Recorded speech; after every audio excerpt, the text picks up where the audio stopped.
In each moment that unfolds before you, all that you will ever have is that moment, this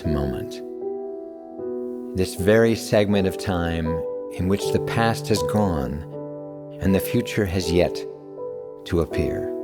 And what remains is the now. The now is that moment when you fully recognize and experience that will never happen again, quite like it just did. When you become aware of the elusive nature of this sliver of time that allows no attachment, as it easily glides into its next phase of development, the past.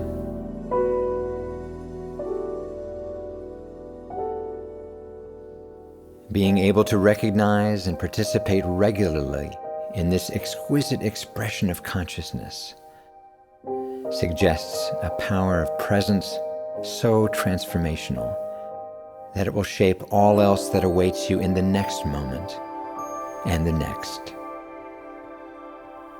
This is the realm of the mystic. The next archetypal character in this esteemed collection of heroes. The mystic is the keen mind that seeks learning above all else, inspired by intrigue and inquisitiveness. This childlike consciousness inquires, investigates all possibilities, and embraces wonder and awe as a way of showing up, paying attention, and focusing on what is true in the now.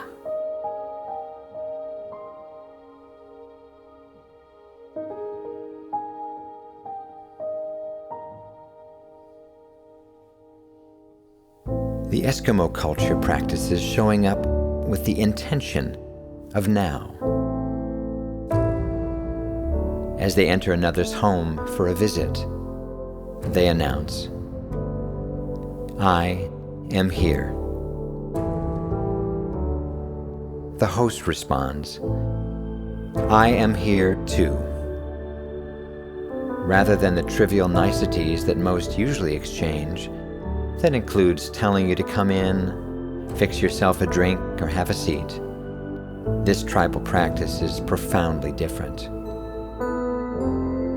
To be able to say, "I am here," is a practice for all who seek to show up. The mystic is your guide for the next 3 practices and serves as the energy for the power of true presence. To show up requires the same persistence of intention required in sitting quietly, by being intentional about the quality of presence you bring to your encounters with people, places, and circumstances. Showing up is not concerned with the amount of time, but instead the quality of the time spent. 10 minutes of intentional presence has more impact than any amount of mediocre attention with distracted behavior. Be clear about this when others ask for your time, and say no if you are not able to show up fully. When you do agree to show up, even briefly, it becomes an opportunity to sit quietly, to love your family, and to do what needs to be done with the quality of intention. How can you show up within the multiple demands of your everyday responsibilities? If you commute to your work, can you turn off the radio, finish all the calls, and allow at least 10 minutes of time for you to prepare, to let go, to sit quietly, so that you can show up fully without the distraction of technology vying for your attention? How can you show up within the multiple demands of your everyday responsibilities? Can you commit to being present with your partner or family without the distraction of digital connectivity? Showing up does require time and space. Enough time to be fully focused on that or who will ask for your attention. And space that is free from the clutter of distraction.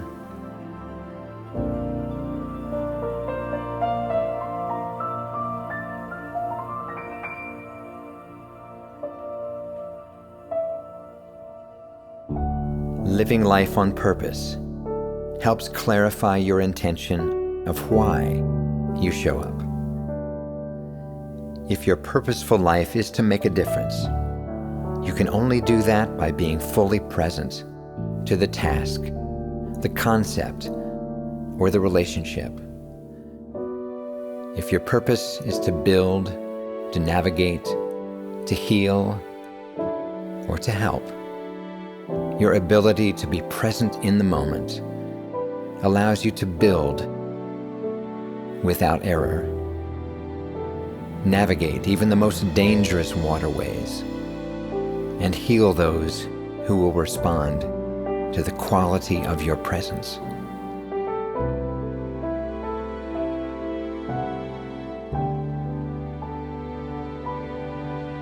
Your helping those in need may be determined by your ability to see the real source of their dilemma.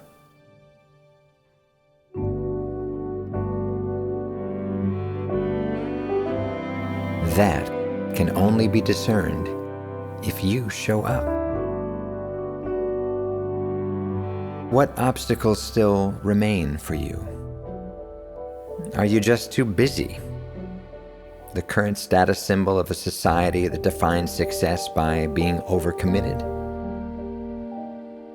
Could it be inhibition? The discomfort of being your true self and being able to relax into authenticity? Is it a mild narcissism which suggests that if it's not about you, why should you show up? Is your barrier the fear of exposure, about what you don't know, the fear of being judged by others, the fear of failure? Or is the barrier the energy of shame because you don't feel worthy to be invited? Beware, as you can easily be diverted or consumed by the energies of distraction and disintegration that will attempt to keep you from the celebration of the intention of now. In conclusion, ponder also this final question. Do you allow others to show up for you? Unlike the family dog, are you hard to pet? Will you let others care for you, be present for you? Or does a deep-seated feeling of unworthiness stand in the way of that too?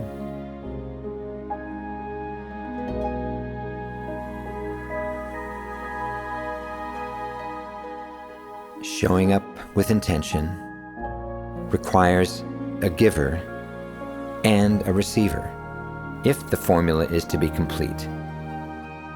Your host is here. Are you here too? Right now?